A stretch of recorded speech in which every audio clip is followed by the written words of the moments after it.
हमारे ऊपर जो दूसरी मार पड़ी है वो है, एक जो लड़ाई चल रही है वो लड़ाई की मार देश के गरीब लोगों के ऊपर सबसे ज्यादा पड़ी है। आज गैस की जो किल्लत है ये उन लोगों के ऊपर जो बाहर के राज्यों से आकर दिल्ली में काम करते हैं, जिनको हम लोग माइग्रेंट लेबर कहते हैं, जिनके पास कोई कनेक्शन नहीं होता, जिनके पास जो मार्केट से गैस खरीदते हैं 300 रुपए गैस खरीदना पड़ रहा है। मोदी सरकार ने इस लड़ाई के खिलाफ एक शब्द तक आज नहीं बोला, क्योंकि अमेरिकन साम्राज्यवाद की जो गुलामी है वो सरकार आज कर रही है। आज इस लड़ाई की वजह से हमें 300 रुपया 350 रुपया गैस खरीदना पड़ रहा है। बहुत सारे छोटे छोटे ढाबे बंद हुए हैं, बहुत सारी चाय की दुकानें बंद हुई हैं। 30 रुपए में जो खाना मिलता था वो आज हमें 50 रुपए में।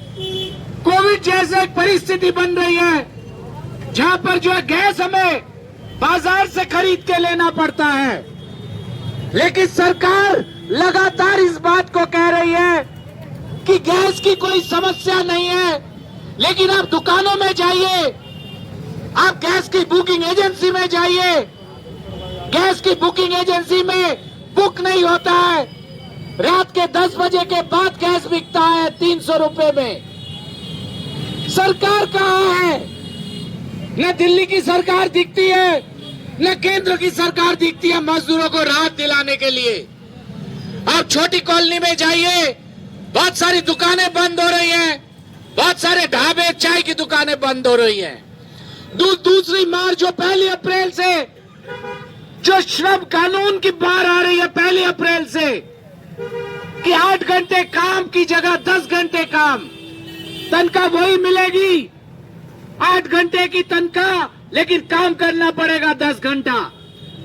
फिक्स टाइम एम्प्लॉयमेंट, हर 1 साल के लिए नौकरी, एक साल के लिए नौकरी, मतलब परमानेंट मजदूरों का खत्म होना, परमानेंट नौकरी का खत्म होना।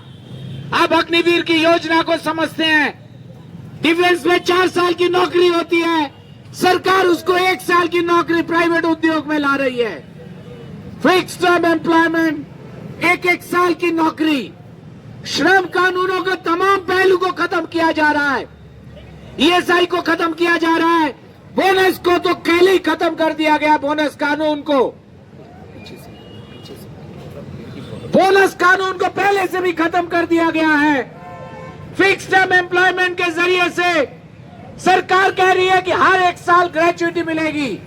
ग्रेच्युटी तब दिया जाता है जब मजदूरों की नौकरी खत्म हो जाती है। 1 साल में ग्रेच्युटी का मतलब मजदूर को हर साल नौकरी दी जाएगी।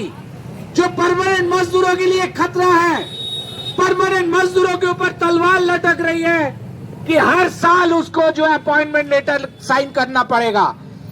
अब जो परमानेंट मजदूर है वो कोई मांग नहीं कर सकता, क्योंकि उसकी नौकरी 1 साल के लिए आकी गई है। जो तीसरा सवाल आ रहा है इसके अंदर, अब लगातार दिल्ली और दिल्ली के आसपास आप देखते हैं फैक्ट्री के अंदर मौत हो, आग लगती है तो 10 मजदूर मर जाता है। फैक्ट्री के अंदर ब्लास्ट होता है तो पता चला कि 35 लोगों की चाय गई थी, 11-21 लोगों की लाश निकली। बिल्डिंग गिरती है तो उसके नीचे दबकर मजदूर मर जाता है। लेकिन अब जो नया कानून है, नए कानून में यह है मुआवजे का सवाल नहीं रहेगा। नए कानून में यह है ठेकेदार की जिम्मेदारी होगी, मालिक और सरकार की जिम्मेदारी नहीं होगी। इसलिए साथियों, 1 अप्रैल का जो सवाल है, ये सवाल देश भर का सवाल है। ये कोई ओखला के मजदूरों का सवाल नहीं है, ये कोई फेज 1 के मजदूरों का सवाल नहीं है। ये समूचे देश के जो मजदूर हैं, समूचे देश के अंदर जो खास तौर से जो प्राइवेट उद्योग में काम करने वाले मजदूर हैं। जो और एक सवाल लगातार हम लोगों के सामने आता है कि दिल्ली के अंदर वेतन अलग होता है, नोएडा के अंदर वेतन अलग होता है, लेकिन क्या दिल्ली के अंदर जो खर्चा होता है नोएडा के खर्चे में कोई फर्क है? एनसीआर में समान वेतन होना चाहिए, क्योंकि एनसीआर में खर्चे समान है। दिल्ली और गुड़गांव ले लीजिए, दिल्ली और नोएडा ले लीजिए, दोनों में खर्चे बराबर है, बस भाड़ा बराबर है, खाने की कीमत बराबर है, वेतन अलग अलग है। दिल्ली में अगर 18,000 है तो नोएडा में 13,000 है। दिल्ली में लड़ाई होती है, दिल्ली में मजदूरों का संघर्ष होता है तो तुरंत भागकर वो नोएडा चले जाते हैं। इसलिए साथियों समूचे एनसीआर में एक जैसा वेतन होना चाहिए। 4 लेबर कोड, इसीलिए साथियों हम लोग इस बात को करते हैं कि 4 लेबर कोड में और एक बात है, वो सबसे बड़ा खतरा महिला मजदूरों के लिए खतरा है। मौजूदा कानून ये कहता है कि महिला मजदूरों को रात की पाली में ड्यूटी नहीं कराया जाएगा।